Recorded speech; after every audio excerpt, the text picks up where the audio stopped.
Hello, my name is Lee Kaplan. I'm host of Everything is Ideology, a cultural studies podcast. Today, we'll be joined by Max Blansjaar, and we'll be discussing his A Practical Guide to the Silent Disco, which was published in a 2026 volume of the Sound Studies Journal.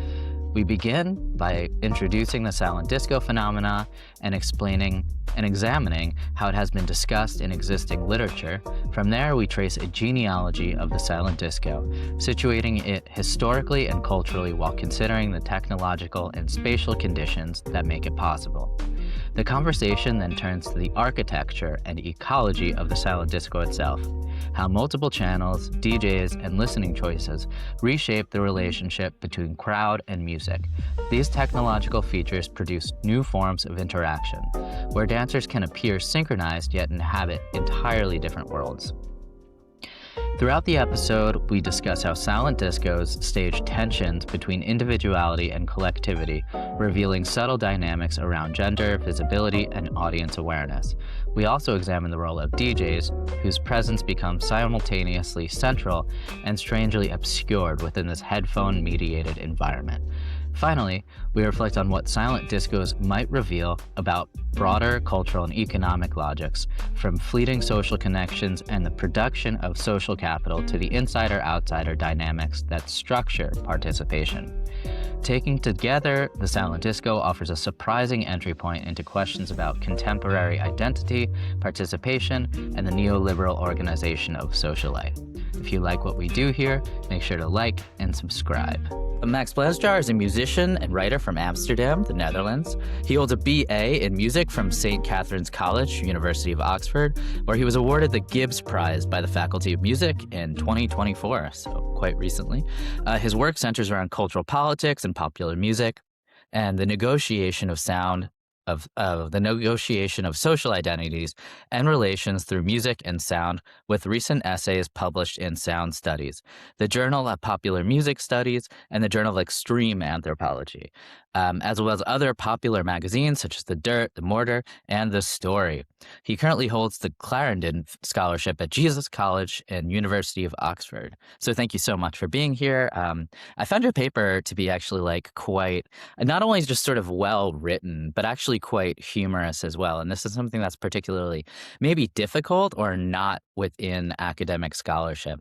So the narrative in which you write is like an interesting conglomeration of it seems to be all of these various events. So you went to we'll obviously talk about your piece and whatnot, but it seems like you went to about 6, 7, or 8 different silent discos and whatnot, and then created a narrative that brings all of these central pieces and perhaps most interesting aspects of the events or the most insightful of the events into this narrative arc. So I was curious first if you could just discuss the overall project, sort of how it was written, and also I was quite struck by this was actually your undergraduate dissertation. True, that's true, yeah. Which is quite fantastic and amazing. Also, considering, I barely made it out of my undergraduate with being able to say the word phenomenology, uh, let alone use it in a paper. So yeah, if you mind discussing some of these sorts of things. No, definitely. So, the reason that I started thinking about the silent disco is because I was a student and it was a popular student event. And I kind of couldn't figure out at first whether I loved them or I hated them. And it always seemed to be this kind of weird experience. People found them to be kind of tacky and the music to be generally kind of bad, but they also always went. And so there was this, I was like, I wonder how this is actually working. And then I in terms of, in terms of why people enjoy this, why do people keep coming back? Why is this even a thing?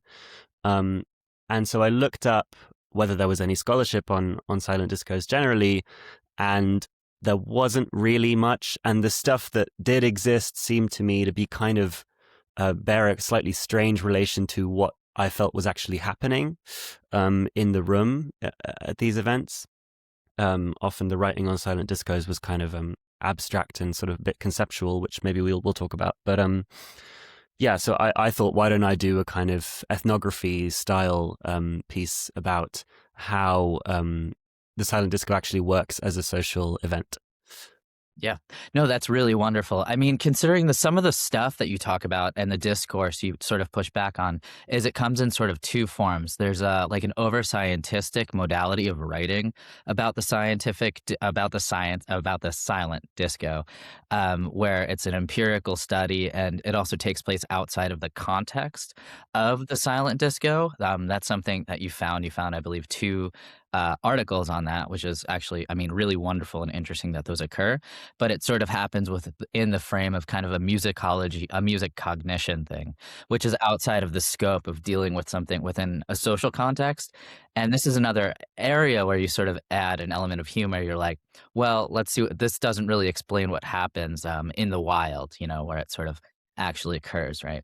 And then the other thing that you find, this other sort of discourse on the silent disco, you sort of push back on, which I found really interesting and useful, is using the silent disco to specifically talk about like a neoliberal privatization and individualization, and the silent disco becomes a sort of symbol or token of a particular form of late stage capitalism, rather and almost as a sort of fetishization of an event rather than looking into the specific like phenomenological aspects of it. So these are two things you sort of push back on and open up the discourse within. So you're pushing back on this overly scientific sort of empirical model that takes out the sort of like human sociability of it. And also you're pushing back on just using the silent disco as to explain like this neoliberal hellscape we all live within, where it's like, we're next to each other, but we're not really next to each other, sort of thing. So if you wouldn't mind talking about some of the literature found and the ways in which you sort of pushed back against it or expanded upon it.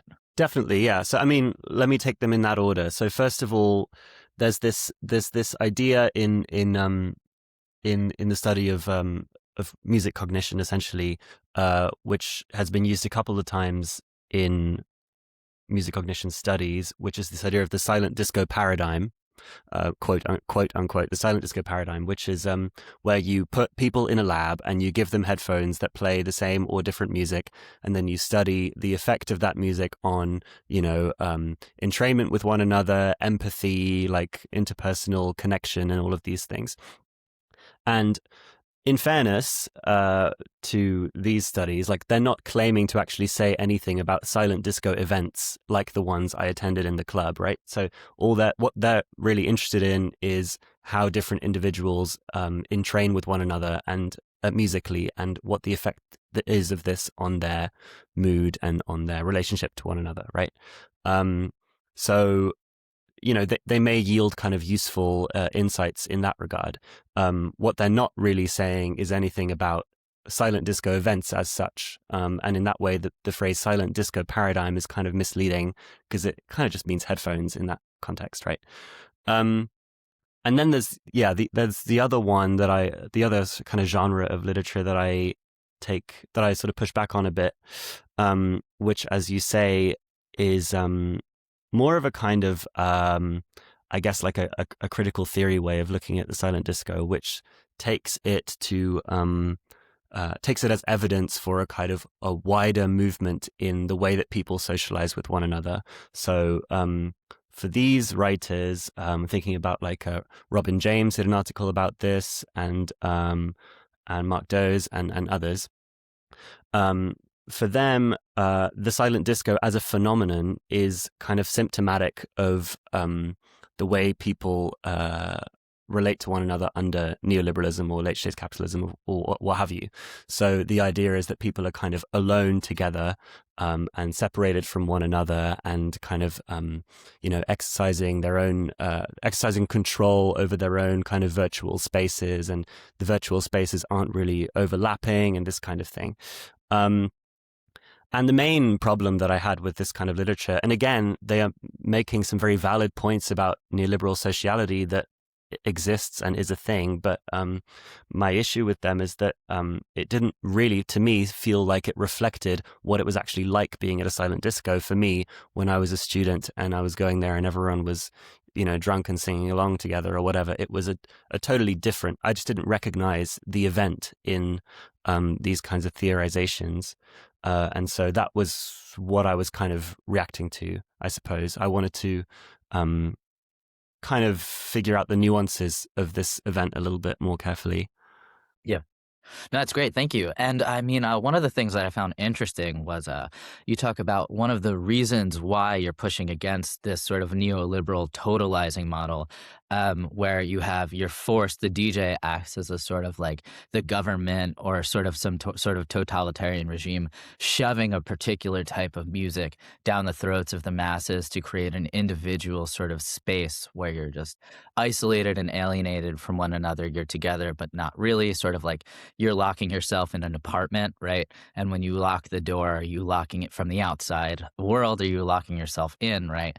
But you're just like, actually, it doesn't quite sort of make sense that you're just maximizing your individual sort of choices, considering there are multiple ways of engaging with this music.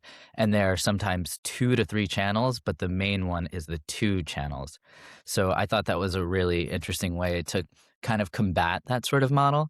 And I also thought it was interesting that there was a sense of sort of alienation from reading the scholarship that uses it as a model, because they're critiquing a sense of alienation. So I thought there was like a meta alienation happening.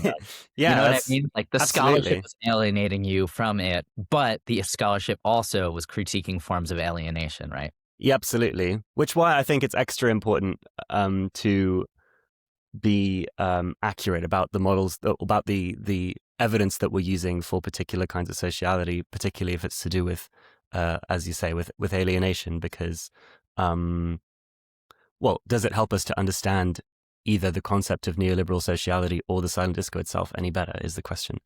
Right, right. And you get into sort of the different forms in which actually sociality occurs in a very intimate way. Um, but before we sort of dig into that, I wanted to back up a little bit. And you kind of offer a genealogy in certain ways. And you also say that there's no particular way of offering like a precise genealogy, considering like some people have laid claims to it and there's alternative histories, et cetera, et cetera. But can you lay out the genealogy of the silent disco, if you don't mind? And also, I just wanted to shout out to the amazing examples you found.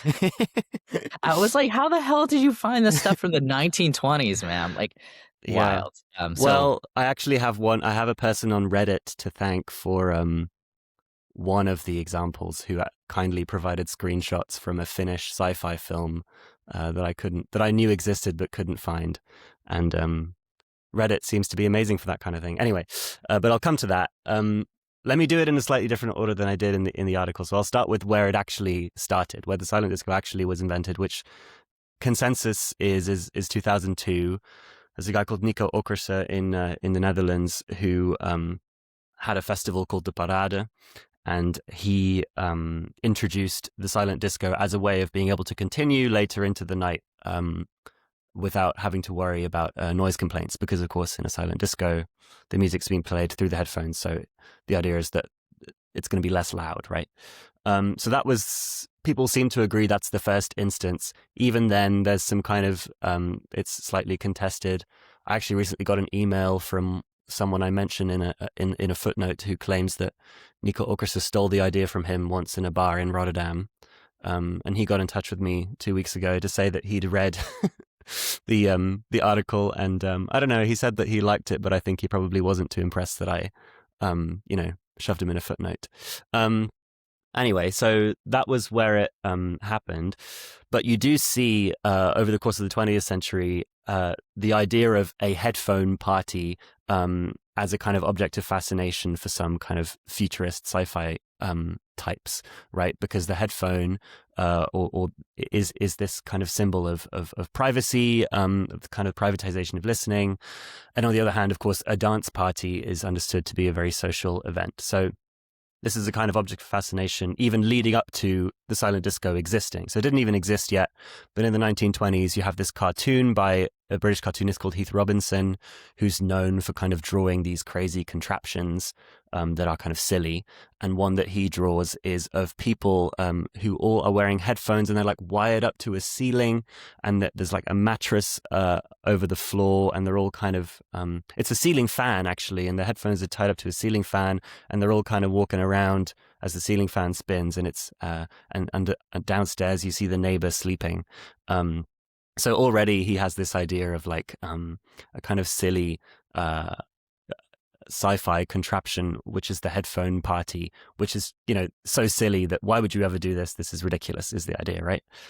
And then in the 60s, of course, in general, I think technological optimism of the kind you have in the early 20th century starts to wane a little bit, and the headphone party comes up again a couple times, which is interesting. So you have this Japanese manga, this cartoon called Astro Boy, in which there's this kind of techno-fascist police state in the future that they visit, and then they have what is essentially a silent disco playing at this in this place, and everyone's like contained within their own music and not really dancing or interacting with each other. And the idea is that that's because they literally can't remember how to have fun physically. They've forgotten. So this is the kind of thing that the headphone disco or the headphone party is associated with. There's also that Finnish sci-fi film I mentioned, which again is this kind of dystopian future in which everyone's wearing headphones in public, you know? Right. So that's the kind of precursors that you see. And then, of course, as this technology becomes more feasible, more realistic, it actually starts to happen in all kinds of ways at live music concerts, you know, art installations, in the 90s and the early noughties. But as I say, the first one, recorded one, is in 2002. And in the years after that, it really spread, first among festivals and then among clubs and, you know, universities and everywhere else. Yeah. Thank you so much for laying that out. Definitely helpful. You know, it's kind of interesting because considering this idea of noise pollution and complaints and the sort of police state and the original sort of thought behind the headphones as a form of kind of like control in different ways, there's a tension there because the use of the headphones actually subverts the law and allows to create a sort of space within the neoliberal order to sort of like experience something in different ways.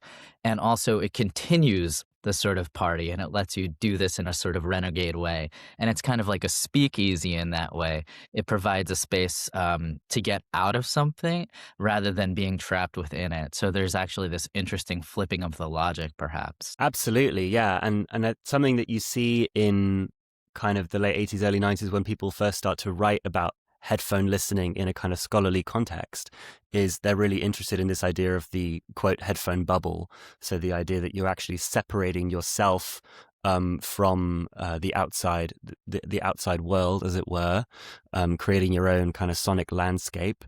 And you're right, initially people don't really see this as a dystopian prospect. It's like, well, you know, this allows people a kind of freedom, a kind of control over their auditory environment, you know, the chance to kind of shape their own auditory world, as it were. But yes, at the same time, of course, you know, what does it mean that we're able to shut out sounds from our environment? What does this mean about the way we relate to our environment? And of course, as the years went on, people also realized that headphones really aren't as the wall between you and the rest of the world isn't actually as solid as it might seem. Like sounds leak in and out all the time, so it's kind of porous, right?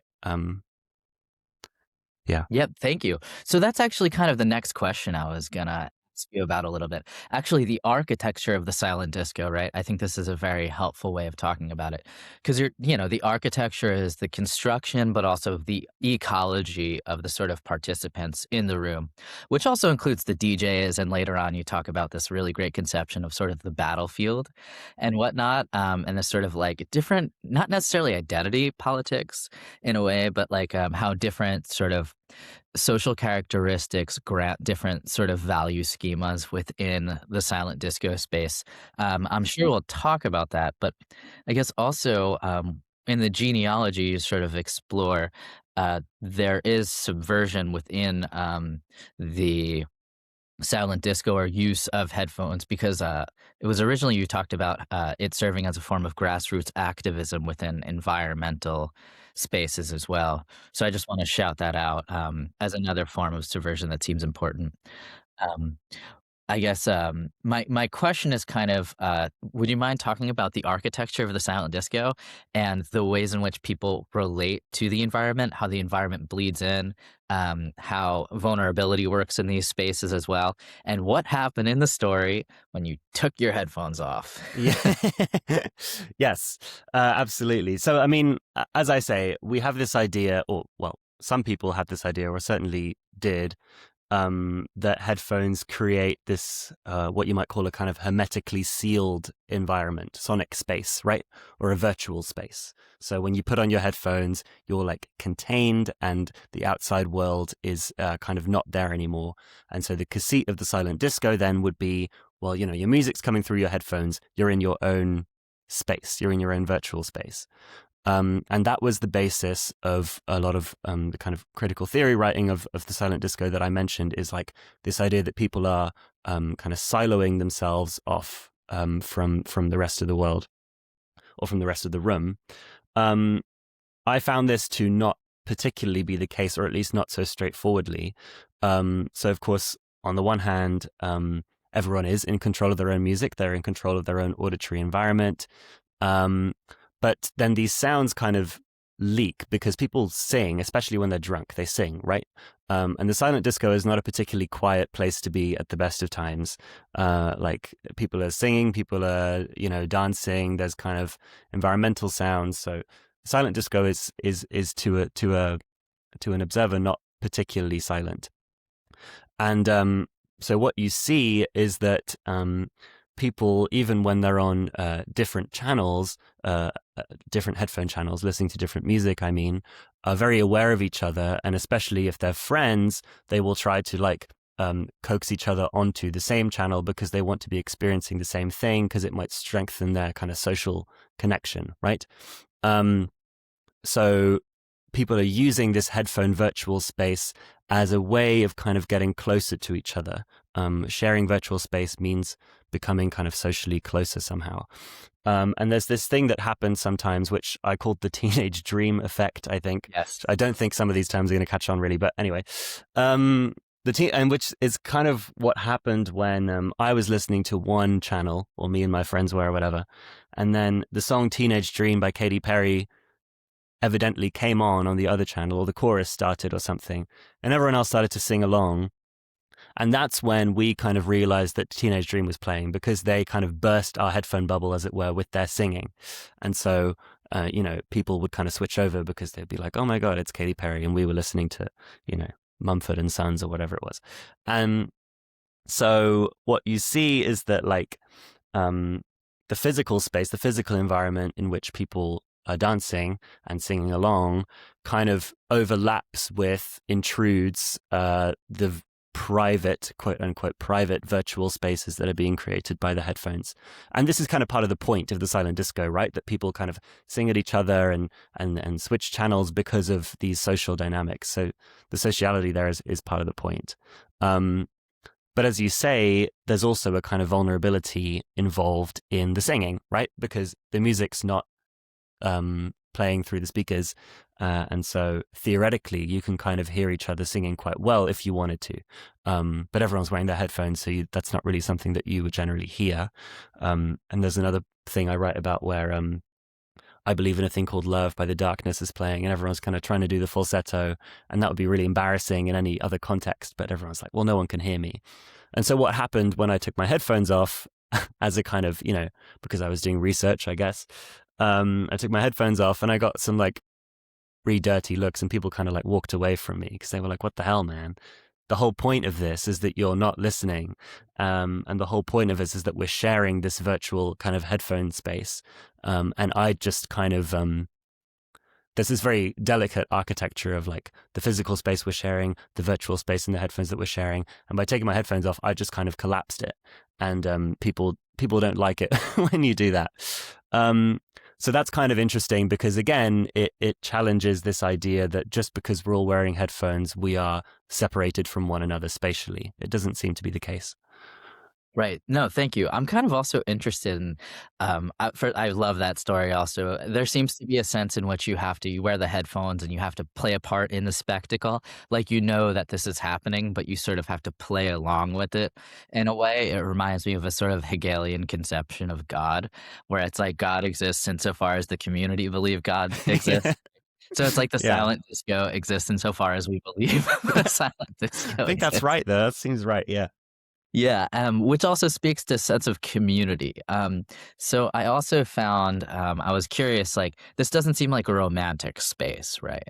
Um, and I think like clubs, you talk about gender and whatnot. We'll get into this specifically, the question of gender, but it seems to be like the romantic politics or something like this are not necessarily there.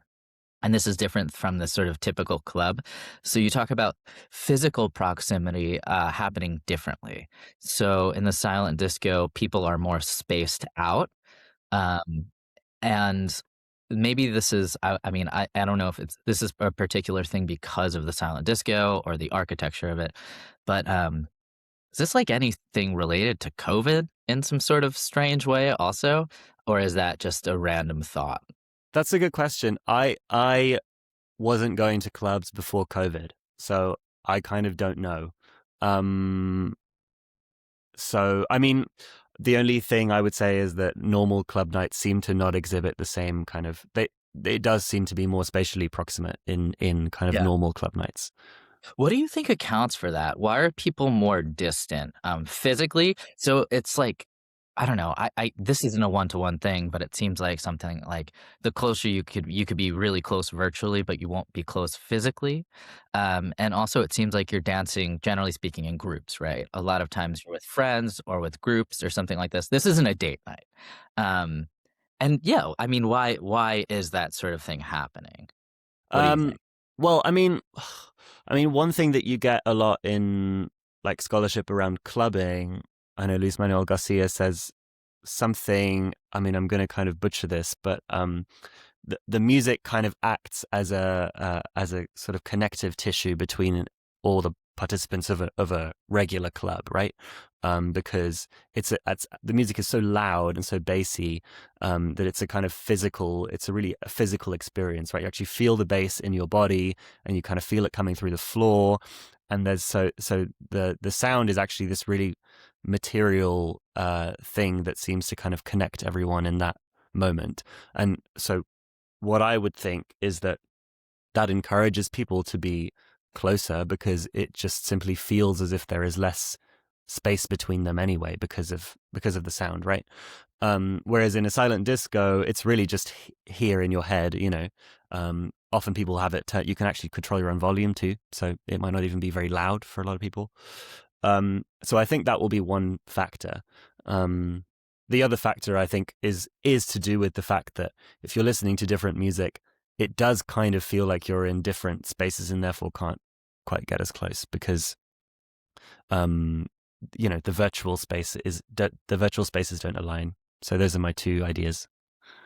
Yeah, no, that's great. That's super helpful. I just was thinking about how there's sort of this potential mind-body duality thing happening within these spaces, because it seems like clubs, there's a sort of more bodily connection to the music, perhaps, whereas this is sort of something, I don't know, you sing, it's focused on the ears. I guess it's something like because the ways in which you hear the music, the body might react differently, Yeah. something like that. Well, I mean, and in fairness to the kind of critical theorists at this point, like it has been pretty well documented that people report somewhat of a loss of subjectivity in clubs, or they kind of feel as though they lose something of a sense of self in these kinds of spaces. That might just be because Right. they're on drugs, but it could also be because of the music. Whereas in silent discos, really, you are constantly being reminded of the fact that you're an individual, that you have control, this kind of thing. So, yeah. That is a big Right. difference. There also seems to be this thing where anonymity still plays a role within sort of this individualized space, because you could sing and no one will hear you or something like this, right? Unless there's this breach of the headphone taking off. And also being able to scream at each other is part of it, right? And this leaks in. And this gets to sort of my next question. I was curious about a few different things. One of the things I wanted to ask about, that seems to be a nice, relatively nice segue, is these multi-channel, the dynamics, the social dynamics, and the psychosocial dynamics regarding these two various channels. And there seems to be something about light happening here, the green and the blue you mentioned, and groups group cohesion, where there's people listening to the green channel, but then there's someone singing the blue channel, for this sort of humorous effect and to show a sense of individuality, and kind of this also sense of coolness too. So I wonder, get into talking about things like, there's a lot within these blue and green channels that you get into. There's a sort of pseudo war, that takes place at different levels. If there's a university performance, it's a different type of war than the DJs at these corporate sort of instantiations of it. And then also, if you wouldn't mind talking, this is a lot. So if you wouldn't mind talking about how gender plays a role in this, and also coolness or a sense of defiance, Yeah. perhaps. Yeah. I mean, okay, so first of all, I'll just outline. So when I talk about these two channel silent discos where you've got two choices of music, often the two colors are blue and green in my experience. I mean, there's no reason why it can't be different colors, but the ones that I use are blue and green for these main two channels of the silent disco. And yeah, like what was interesting to me initially, even before I started going to these silent discos, is that I would get marketing emails about them. And often they would really play into this idea. That was like their main USP, was the fact that like you've got two channels and there's like a battle going on in between these two channels, and you're like picking sides. And one of them is the blue one, which is like pop anthems, guilty pleasures, and the other one is the green one, which is like cool indie music, right? So this is the kind of framework that they're setting up, kind of as you come in. And yeah, you do find that this dynamic, or this kind of imagined dynamic, comes back in lots of different ways in the room. So first of all, yeah, what did you ask about? Yeah, so there's like the kinds of music that you would find that in the blue channel and the green channel respectively, that is like a heavily gendered, also a racialized kind of divide. So blue channel music, I mean, when I say pop anthems, guilty pleasures, like historically, of course, these kinds of aesthetics are associated with femininity, with like teenage female audiences particularly, and this is the kind of music that you would find there. And then when we talk about like cool indie music, we're often talking about music by men, masculinist kind of indie guitar music from the 2000s.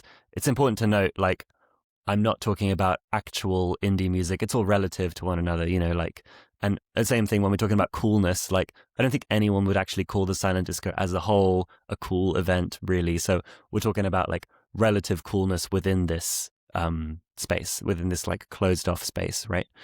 And so it's interesting that these kind of gender dynamics then inform the choices that people make on these channels, and what is kind of positioned as the cool one and what is positioned as the non-cool one, and how that then influences the way people socialize with each other.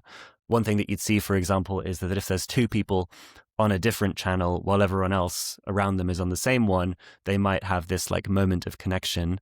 Or similarly, that, you know, their friends might then kind of really performatively or ironically kind of shout at them to get them to switch. And so you see this like there's this oppositionality which everyone sort of partakes in as like it's a game or something. But that this is ultimately a dynamic that seems to encourage sociality or connection in some way. So again, you see like individualism and connection are kind of in this weird tension. Yeah. Yeah, no, that's great.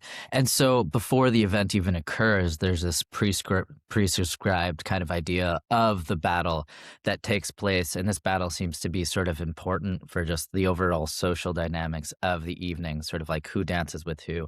And you don't see this sort of thing. You see this thing sort of in different club settings. Sometimes they'll do like reggaeton versus like dembow or some music like this. There's like, these like Fever on Fever, the app, they'll say like these different sort of club events that are occurring, at least in the States. They have stuff like this.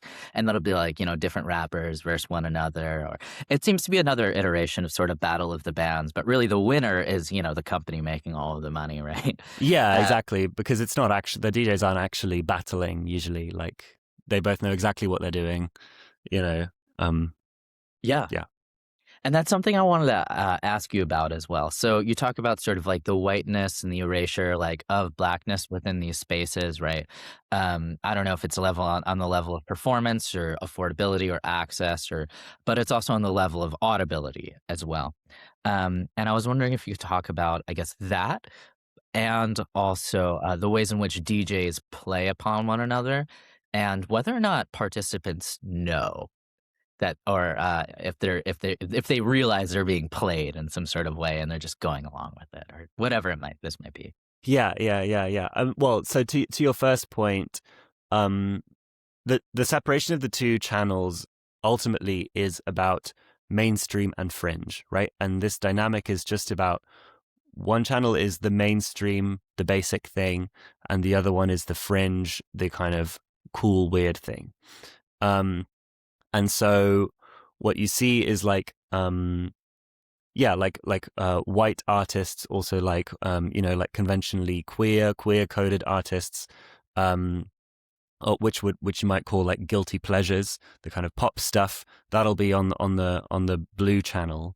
And then anything that is kind of a little weird or a little strange would then be green. So you'd find there is this kind of racial dynamic of like black music as an other, for example, hip hop music as a kind of other, which is then you tend to find on this other channel, even though it doesn't really bear any musical resemblance to like Arctic Monkeys, which is like the typical kind of indie music that you'd find there. So it's just interesting what people instinctively, and I don't think they're really thinking about this, right, at Silent Social Incorporated, but they're like, they are clearly subconsciously like, what do we think is like the weird music? And it's interesting the kind of things that you then find, the kind of patterns that you find in what people think of as weird music, and what that actually has to do with how it sounds, and what that has more to do with like the identities of the people who made it. And then wait, what was the other part of your question? Oh, I think it was something about the DJs working together and whether or not the people know about these sorts of things, or yeah. I mean, so the analogy that I kind of use is live action role play, Yes. which I think kind of works pretty well for this. So I don't think that anyone is under any illusions that there's actually a DJ battle going on. I'm not really sure most people are thinking about the DJs existing at all. Like they're on the stage and they're wearing these headphones too, but like I don't really think people are thinking about the DJs as people. They're just thinking about these two options, these two sides. And so I think generally people would think of it in terms of blue and green and these two sides, rather than there being these two kind of leaders, as it were.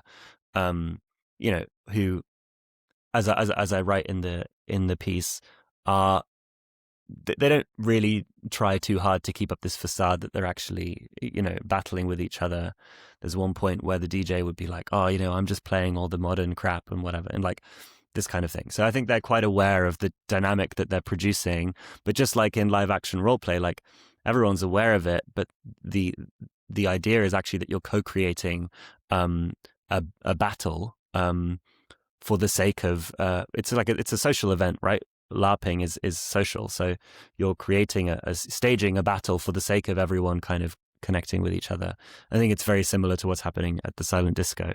The oppositionality is ultimately about forging a kind of connection through partisanship, which, again, I guess you could ask like more kind of ideologically charged questions about like, what does it mean that we seek connection through like oppositionality towards an outside group, that kind of thing. But that is, I think, what's happening.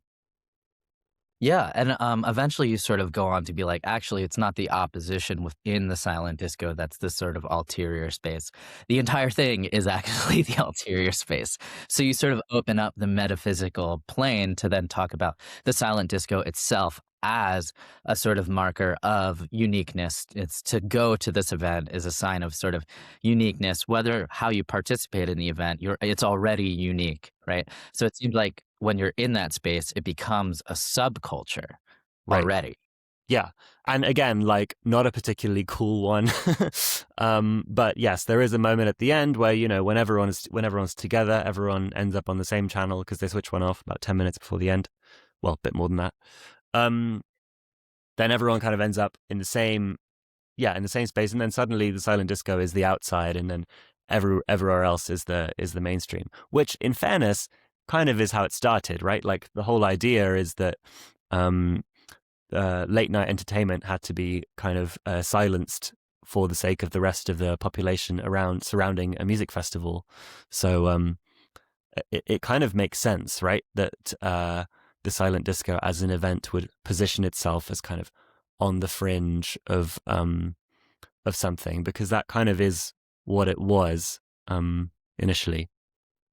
Right, right. As we keep talking about silent disco, the word silence keeps feeling more and more odd because none of this is silent. It's sort of silent for whom in some way, right? Mm-hmm.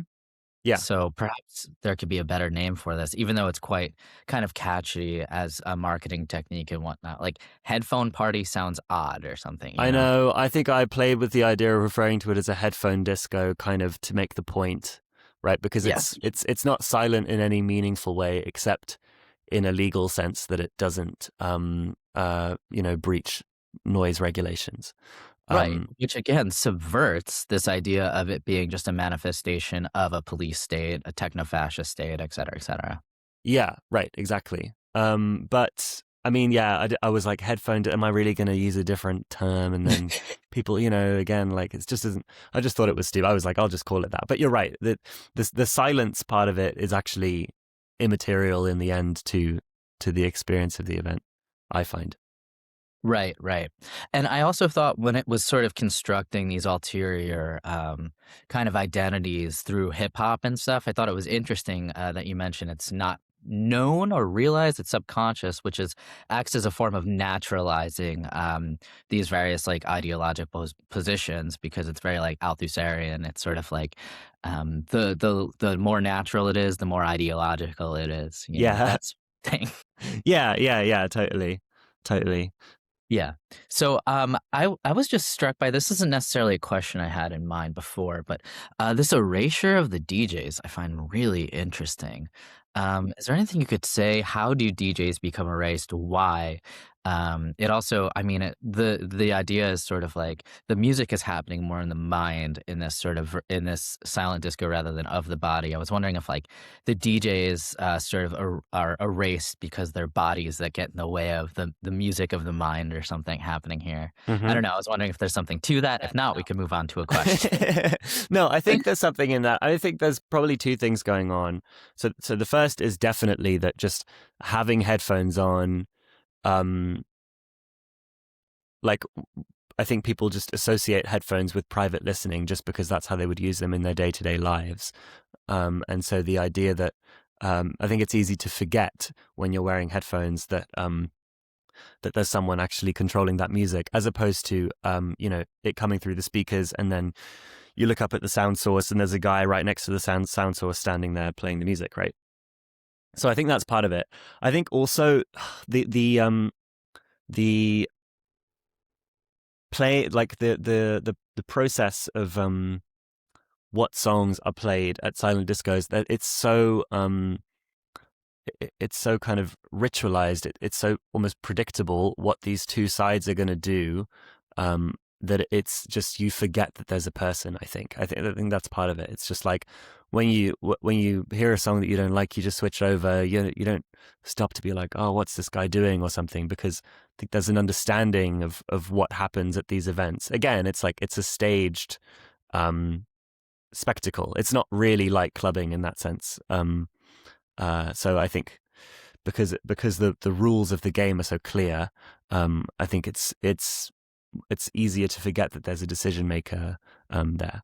But it's certainly also about bodies and about the kind of the music feeling somehow as though it's more attached to your own body.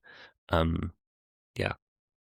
No, that's great. That's really helpful. Thank you.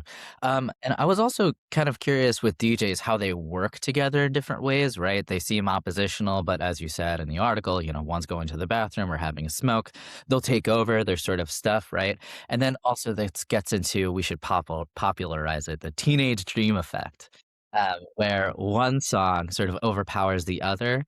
And it's a very purposeful thing. Like one DJ will play a quote unquote weaker song, and the other one will play like a real sort of crowd pleaser to get everybody on the same page.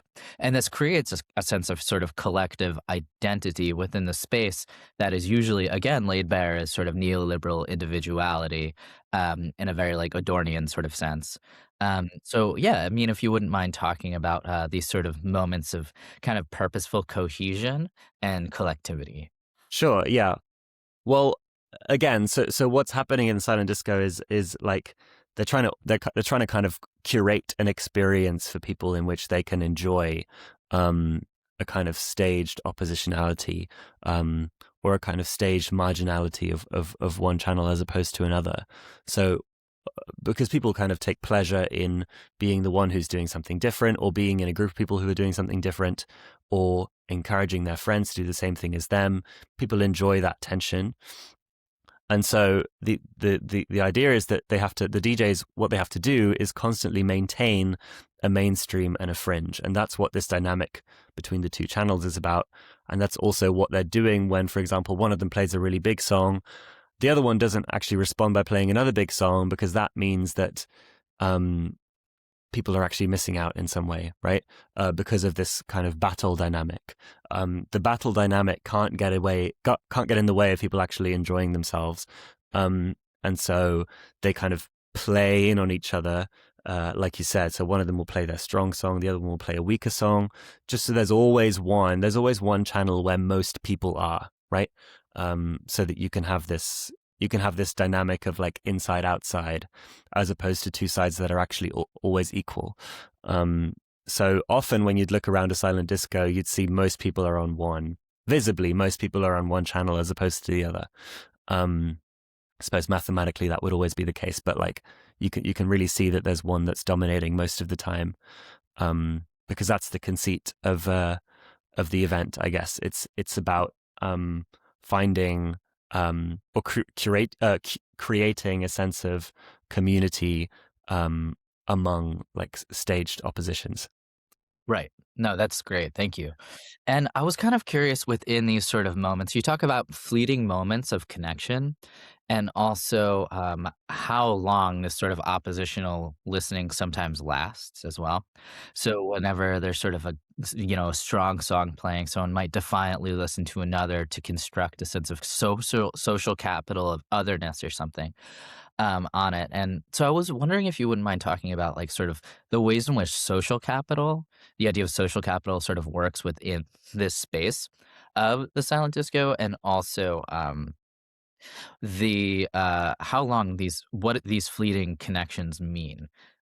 Just because it's sort of like in a club, you might listen to a song and make friends or something like this. But here it seems to be more you stick with the people you came with, or at least that's the way it was posed, Right. in the article as I read it. So Yeah. yeah, those are two sorts of things. Yeah. Yeah. No, I mean, so what happens with social capital, and of course, again, we're talking about like relative social capital. I'm not trying to claim that it's like actually cool to listen to the Arctic Monkeys in 2026, but like, let's say, in Right. this kind of environment, there's a sense of alterity, of coolness that you would gain from like being one of the few people who's listening to something different, right? So like everyone's on the Blue Channel listening to like ABBA, and you're like, oh no, I don't want to listen to ABBA. I want to do something different, and that's like that's like visibly, like you're visibly, you look different in that moment because your headphones have a different color on them, right? And so what I would see happen often is that if there's two people who are in that situation, they might kind of point on each other and be like, hey, we're both doing this different thing. And then, that would last until one of them switches. So that would last not very long, usually, because as you say, like a silent disco is not the kind of place where you'd go to make friends, and also not really the kind of place where you can like talk to anyone, even in the way that you can at a club, where it's like you can just shout at each other in a club. Right. And kind of get somewhere. You can't really in a silent disco because you'd have to take your headphone off, and then that, as I said, is its own weird thing of like you're not really supposed to do that, so you'd have to like go outside. So these are fleeting moments of connection over like a shared alterity, which is interesting, I think, not because they're like really deep social connections or anything, but just because again, there's like there's just a tension between, on the one hand, what we think of as this very kind of neoliberal individualist conception of social capital, which is like, I'm doing something different, I'm not like everyone else, and like encouraging people to behave in that way feels kind of ideologically very charged. But then also this dynamic, or this like way of being, often causes these moments of connection between people. That's kind of interesting.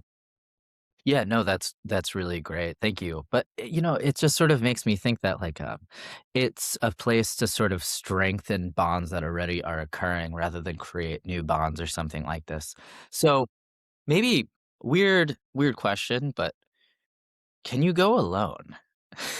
Well, so I did go alone. Nice.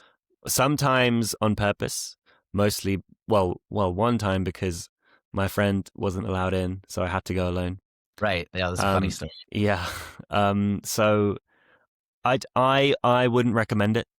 I would say no, you can't really, because again, well, it's like you say. So people go with their friends in order to like have a good time with their friends. I think one of my interviewees said it was like playing mini golf, which I think is broadly correct. Like, I don't think you would play mini golf alone. I don't think you would go to mini golf to make new friends. It's not just because you're not drinking. It's because it's something that you do in groups, right? And these dynamics happen mostly within groups.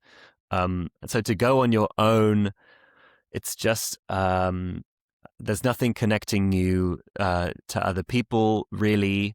There's not really an easy way of approaching strangers in a silent disco, I would say. Again, apart from this kind of like shared virtual space thing does offer some connection, but it's not really enough to like go and make friends with someone, really. So I would not want to go to a silent disco alone.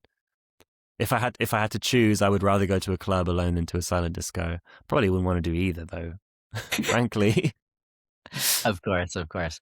It's funny, it's, so many people go to clubs or whatever it might be for fun or a Friday night, but here we are going for sort of field work and ethnomusicological purposes. Yeah.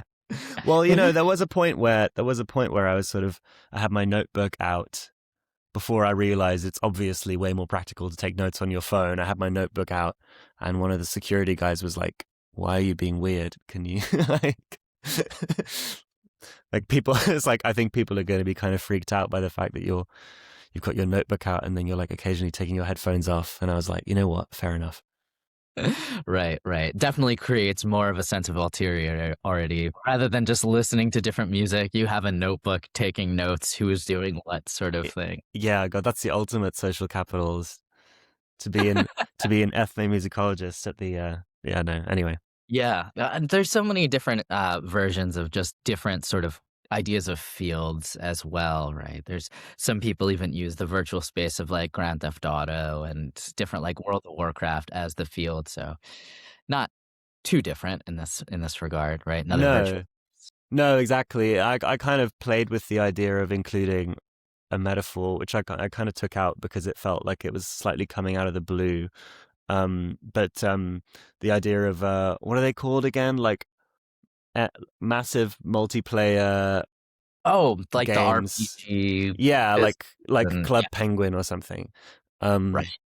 and I kind of like silent discos are not totally unlike that in that they offer this kind of virtual world in which you know, people connect with one another, but they can also step out of it. And it's also not like you also wouldn't go to Club Penguin alone necessarily. You might go with your friends and that kind of thing. So anyway, it felt a little labored in the end, but you're right. There's something about the virtual space of the video game and also uh, the kind of staged or no, the kind of manufactured dynamics of the video game that are not unlike those of the silent disco. Yeah, and I was actually thinking back to the video game and video games being virtual space, and you're in physical virtual space in the silent disco. When you're playing a video game in virtual space, you're sort of apart from others, obviously, right? You're sitting in your own chair, et cetera, et cetera. You're in different rooms, perhaps. Maybe that could be a reason why the physical distance occurs, because that's how we all usually are already within virtual spaces, is something that just struck me. Yeah. That's interesting. Yeah. Although, like, yeah, we're talking about virtual, like the physical space of like maybe half a meter, like a meter instead of half a meter. You know what I mean? Like, it's Sure. not like we're on like other ends of the room. It's just like you wouldn't necessarily be touching each other. Um, so there's something about physical touch, I think, that is Right. lack Okay, of so I physical might be touch. making it more dramatic than it is. Well, no. I mean, I think it's a good point. I'm just thinking out loud about how um, it's also to do with the fact that you're not touching each other as opposed to just the actual physical distance between you. Um, if you see what I mean. But Yeah. No, yeah, of course. I just wanna make sure I'm also respectful of your time and no, it's whatnot. all good. Uh, Greatly thankful for you being here. It's, I could probably ask you a million questions I have more. time. It's all good. Oh, great, great, Yeah. great. I was also curious about this idea of the sort of you use the metaphor, I think, like, quite well. It's not even really a metaphor. You have blue, you have green, and then you're like these turquoise moments, right? Where everybody sort of comes together. And also there's a sense in which, in the story you lay out, you're like, it's 2:47. The people that aren't, that have never came to the silent disco, like, don't know what's going on, but I do. So there's this like insider outsider thing Yeah. happening in the silent disco. I wonder if you could talk about these insider outsider sort of relationships where it's like the first time you go, the second time, what to expect, and also these moments of turquoiseness where the blue and the green become one, Yeah. like the other channel's cut off. Definitely, yeah. So what happens towards the end of the night traditionally is one of the channels, the green one, always would shut off. So everyone is forced onto the same channel. And what that does is it kind of plays out in a kind of enlarged form all of the dynamics that have been happening in miniature form across the course of the night. So um as I mentioned, so sharing virtual space kind of affords a certain kind of social proximity, and so at the end, this is afforded to everyone at the same time because they're all on the same channel now, right? And again, if we're talking about this staged oppositionality between blue and green, um, this is sort of eliminated, and everyone ends up being on the same team, as it were, at the end, and so um, it's supposed to create this kind of grand finale type feeling where everyone is all together. And often this will be accompanied by so I've called it turquoise moments. Maybe I just explain that. So these are songs that kind of combine features of the music that would be on the blue channel and on the green channel. So it's music that kind of would fit into either, and it's a sort of combination of both. Ultimate example is Mr. Brightside by the Killers, right? Huge pop song, but also the Killers are this kind of ambiguously indie rock band, of like dudes, and it's kind of like dude music, but it's also this huge pop hit. So anyway, that's the kind of thing that they would definitely play towards the end of the night. Angels by Robbie Williams, like, this kind of thing. Right. And so what that does is, it puts everyone on the same kind of side of the staged battle. And what the DJs will often then say is like, oh, go and tell your friends about us, and like go and, we've all just experienced something together. And so it's kind of endowing the silent disco itself with this sense of alterity, of outsiderness, as like in relation to the rest of the world, which is sort of interesting. And I sort of write about that slightly, not tongue in cheek, but from the perspective that you would experience this at 2:47 a.m., right? Which is like, oh wow, we've all just experienced something together, and isn't this amazing? You know, it's like it's not a huge subcultural kind of super cool event, but it can make people feel as though it was, which in itself is kind of interesting. And another thing that, well, this is slightly separate, but what would happen just as I finished the research is silent discos in Oxford where I live kept getting cancelled because they hadn't sold enough tickets. So Yeah. clearly this idea of like, go home and tell your friends about this cool thing you just witnessed wasn't actually working very well, because I actually don't know if they even do them anymore. I think they just sort of quietly stopped selling enough tickets to be able to do it. Yeah, that was actually something I was curious about, sort of like where are they at? What kind of fad is this, right? So we know that for some writers, it represents basically a modality of neoliberal consumption and consumerism. But also there's a sense of individuality, collectivism, solidarity, dissonance, all of these things baked into the actual sort of phenomenological experience of it.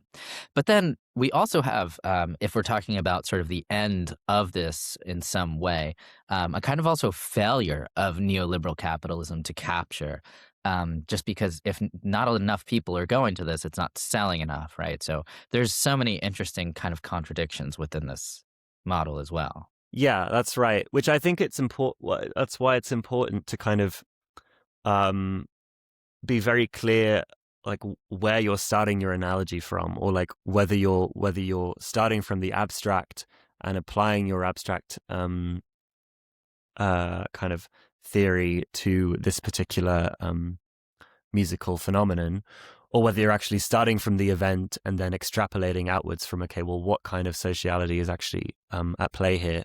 Because what I find is like, it's absolutely fine to say, there's certain elements of the silent disco that are, play into feelings of individualism, of kind of atomized sociality that reflect these developments. But to understand it as the embodiment of those things is to really flatten some of the kind of more collectivist, more social stuff that goes on within it, and also doesn't really help you, I think, to understand neoliberalism and what it's doing any better, right? Because it's really complex. I mean, it's true of a lot of things. Like, it's true of how people talk about headphone culture in general. Like, I remember there being quite a lot of discourse not so long ago about whether or not headphones were like tools of fascism, because you were, kind of shutting out you were, shutting out kind of unwanted sounds from your environment, and it was this kind of disciplining thing. Or people talk about, pop music concerts being like religious experiences, or like a replacement for kind of religious ritual. And it's like the answer to all of those things, boringly, is probably like, in some ways yeah, and in some ways no. Yeah. But I think it's important to actually reflect that, because otherwise, um what are you gaining from the work, right? Yeah. I mean, I think those are excellent points considering like that have to do with both sort of writing the research and not foreclosing kind of ideas, right? And stretching it to the point where like you're studying this thing, but like you're forcing this methodology on something that doesn't work. So I think that's actually a great sort of researching point as well, to constantly reevaluate the model in which you're using. Uh, which is why I like to think sort of dialectically, because it that it's baked in that there's sort of no closing in before you're kind of done, and then you're never really done, this sort of Yeah. thing. Yeah, exactly. I agree with that. And it's like important to say, like I remember when I was working on this and someone told me like, well, you can't be against analogy per se. Like comparing things to other things is like how we think about anything. Like um you can't reject the idea of comparing something to something else. Of course that's true. It's just about the order in which you're making the comparison, right? I suppose. Yeah. No, that's great. Thank you so much. And I was just kind of curious, I guess, could start closing things out. What are some other things that you're sort of working on? And what are you thinking about? And I guess before we move on completely, do you have a favorite song that comes up during the silent disco? One of your guilty pleasures, if you would reveal it. That's that's a really good question. Uh, I mean, I like. I don't know. There's so much of that music is like 2010s club music. Um, so you get a lot of like Katy Perry, Rihanna, Calvin Harris, and this kind of thing. I like when they kind of throw it back a little bit to like the 90s. I like that. I like very very occasionally you get them to play like a Tribe Called Quest, Nice. which I enjoy just because it's something different. Um, I think also a powerful song for probably near the end is like I Will Survive. I think that's a great club track and underplayed, I think. So those would be my two, I'd say. But yeah, you don't always get them. Yeah, I'm happy to hear that Tribe Called Quest gets thrown in there as well. I mean, there's a sense in which kind of maybe perhaps a sort of nostalgia works its way into the playlist as well. And also, these are the songs that probably the people that grew up kind of like these were the songs that when we were younger, like were perhaps associated with the club, with partying, and then we get to sort of experience them later on rather than playing like new music. It's playing into very much playing into like the demographic and age group and things. Yeah, very much so. So yeah, I mean, thank you so much. This is a really fun article and an understudied topic, and I think that's great to open something up that was kind of fetishized in different ways, you know. Um, so I guess what are you working on now, if anything, right? And it doesn't have to be academic, just in general. No. I mean, yeah, I've got some musical projects that I'm doing, recording some stuff with my sister at the moment, who's a bassist. So that's Nice. good. Academically, yeah, I'm doing a big project now on hipsterism in popular music. So looking at like actually not totally dissimilarly to what we were just talking about, looking at like aesthetics of like alterity of outsiderness as they are utilized in like some very mainstream popular music and and how this works and what exactly is like desirable about that kind of hipsterist positioning or like yeah hipsterism in kind of commercial settings. So that's what I've been working on now. I've actually also been doing a lot about like seancing, musical seancing and death. I've been reading a lot about today, Rosemary Brown and stuff. Yeah. She has a great memoir about how, Frederick Chopin used to come and visit her Mm. and tell her new pieces that he'd written in the 1970s.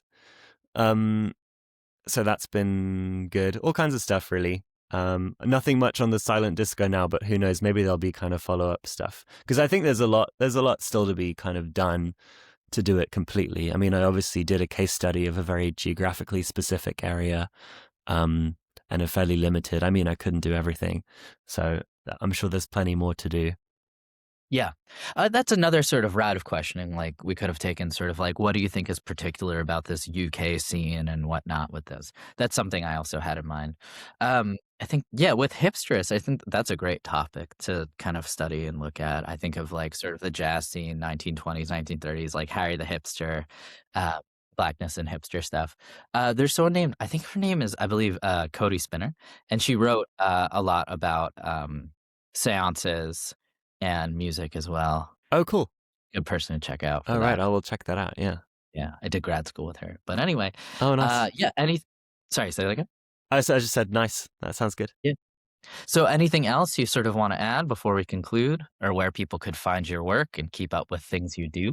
I don't know. Yeah, I have a website, maxblansjaar.com. So I just put everything on there. I used to do everything off like Instagram, and I'm still on Instagram, but I thought it's good to have a website in case the whole social media thing implodes at some point.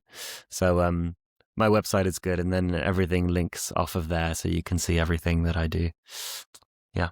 Yeah, that's great. And yeah, the social media thing, it seems like it is imploding in various ways. And I'm sure it will. Yeah. I think it'll yeah, probably be a really good thing when it does. I know, I'm excited. I can't wait. But Yeah. I know one of the top downloaded apps right now is like a sort of, it's like a Palestinian social media platform that sort of pushes back against all of the silencing and et cetera, censorship that's happening around that. So it's great stuff. But thank you so much for taking the time to talk to me. This was a lot of fun. And any other projects, just come and hang out and we'll chat. Lovely. Thank you so much. All right. Thank you. Have a good one. Cheers. You too. Bye bye. Bye.